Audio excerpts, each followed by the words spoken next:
we don't need more tomatoes. Stop doing the dishes. What are you doing? Oh no! Ah! Welcome back to our mini course, Pull Systems Made Simple. Every month you tell us which mini course that you would like to see and we pull it together for you. This month you voted on Pull Systems in the game Overcooked. Overcooked, or specifically the game Overcooked All You Can Eat, is a chaotic co-op cooking simulation game. If you've ever played Overcooked, you already understand pull systems, you just didn't know it. So let's compare two different gameplays to see push versus pull. First, the push approach.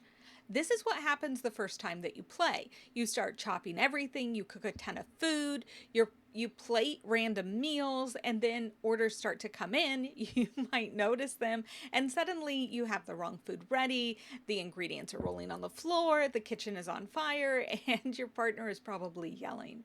You're working as hard as you can and as fast as you can to deliver as much as you can. That's push. You're working based on assumptions, not on demand. So let's shift to the pull approach. Now compare that when you work purely based on orders in the queue. You wait until an order appears, you cook what's needed, you limit how much work is in progress, you prioritize based on demand, and you build flow. This creates fewer mistakes, less wasted food, faster service, and better teamwork.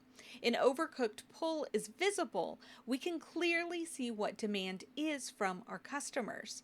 When you produce ahead of demand, you create waste and chaos. Pull works when you respond to demand signals, when you limit work in progress, when you define who does what, and when you work at the pace that demand requires. So let's go a little bit deeper and see in this example how we made the changes and what waste we eliminated. First is the challenge. We make hamburgers, but every now and then the floor, splits open. That's normal, right? So when we look at this overall and look at our gameplay, what we see is that there's too many fires, there's too many missed orders, and our customers are getting angry. There are some different actions that we can rotate through to implement pull, and I'm going to go over these in more detail in our software backlog example, lesson 4, which is the next video in our playlist. For this case, there were a lot of opportunities that we could see after we did the Gemba walk. Me and my partner did the Gemba walk together so that we could understand what was happening in our gameplay. First, as crazy as it sounds, I didn't even know that there was a queue, that the customers' orders were up there. So I just kept making food. I also didn't know that my partner was struggling so much, as I was just busy doing whatever I was doing, trying to get as much done as possible. I never had a time where I stopped. As a result of this review, we decided to assign roles. We increased our communication and we used the order board as our cue for what to cook and grab next. So what did we see?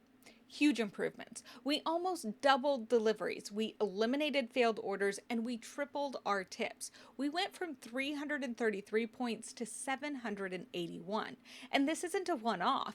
This is typical of the insane transformation that pull systems result in. Now let's bring this into real life. In the next video, we're going to apply pull to a software backlog where failure to address tech debt has added up into big organizational impacts.